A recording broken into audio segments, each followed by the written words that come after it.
of the single black female headed household. What happened in 1970 to destabilize the two parent balance of the black home?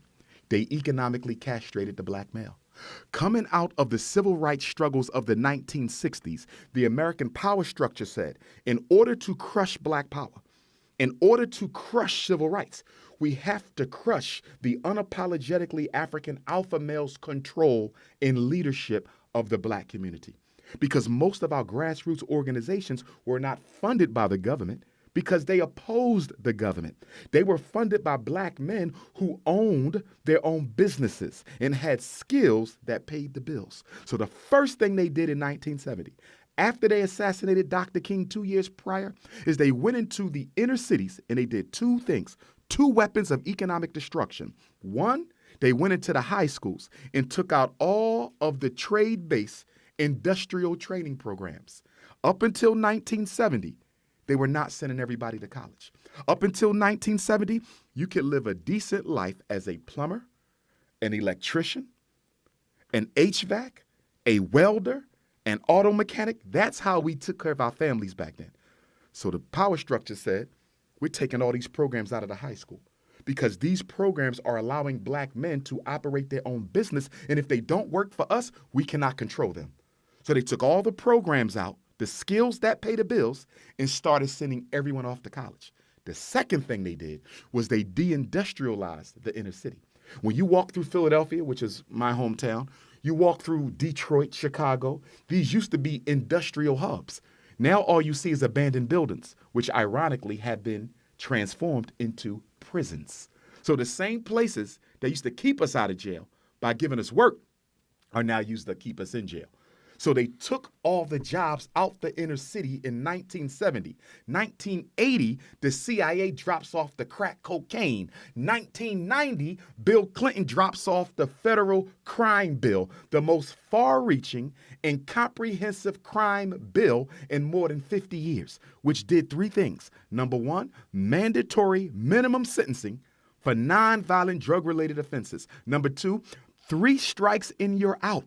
3 federal felonies and you go to jail for the rest of your life. And number 3, it criminalized child support, which brought any man with a child who was not married to the mother under the supervision of the criminal justice system. That's how they did this.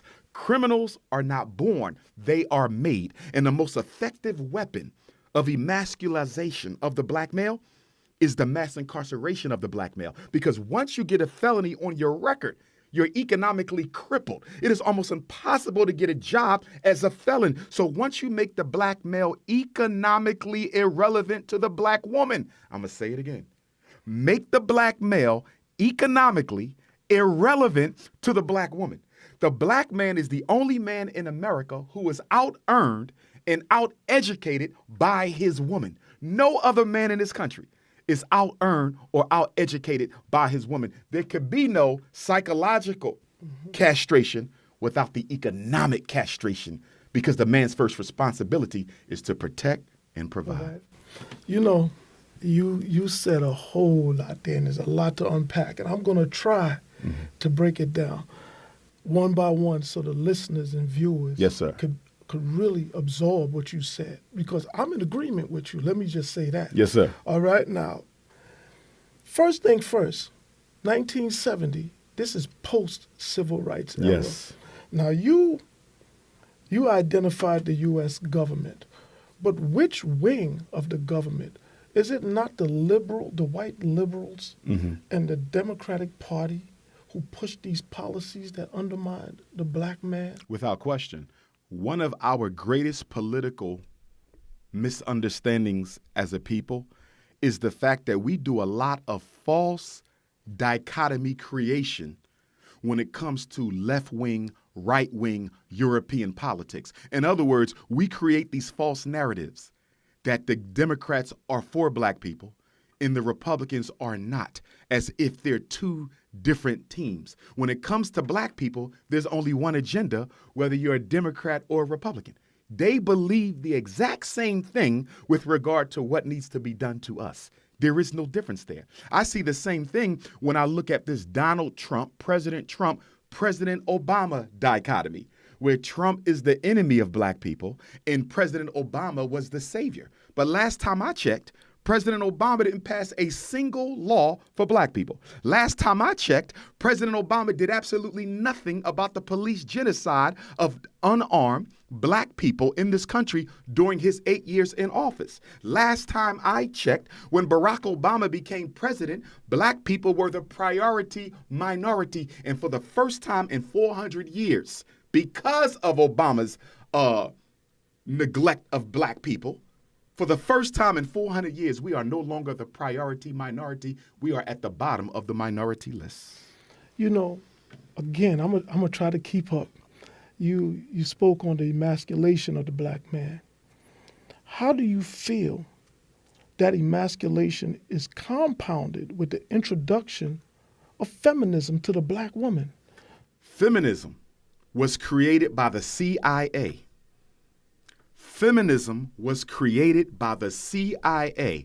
The woman who was the main proponent of feminism, Gloria Steinem. Gloria Steinem, was a CIA agent, and the CIA financed Gloria Steinem's magazine. I forget the Us magazine was financed by the CIA. I believe it was Us. It might have been Us. Yeah. Regardless of the name. I know what you're talking about. Her publication was financed by the CIA. This is documented and it was proven. And why did the CIA introduce feminism?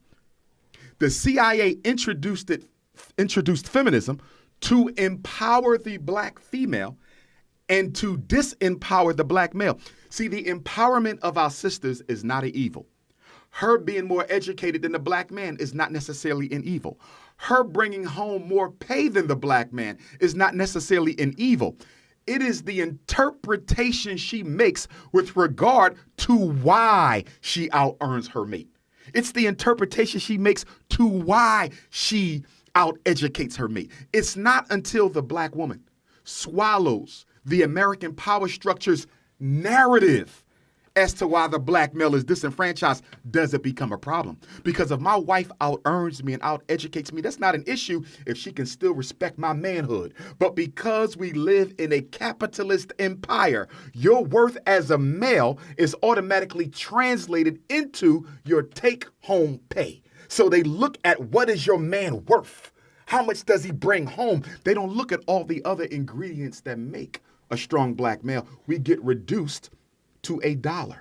And why is that ironic? Because when we first showed up in Jamestown, Virginia on August the 20th of 1619, we were auctioned off. And our worth as men was determined based on our what? Physical output. Our worth in the NBA today is determined by what? Our physical output. Our worth in the NFL today is determined by what? Our physical output. And unfortunately, our worth to black women today is determined by our physical output. How much can you bring home? You know, the attack on the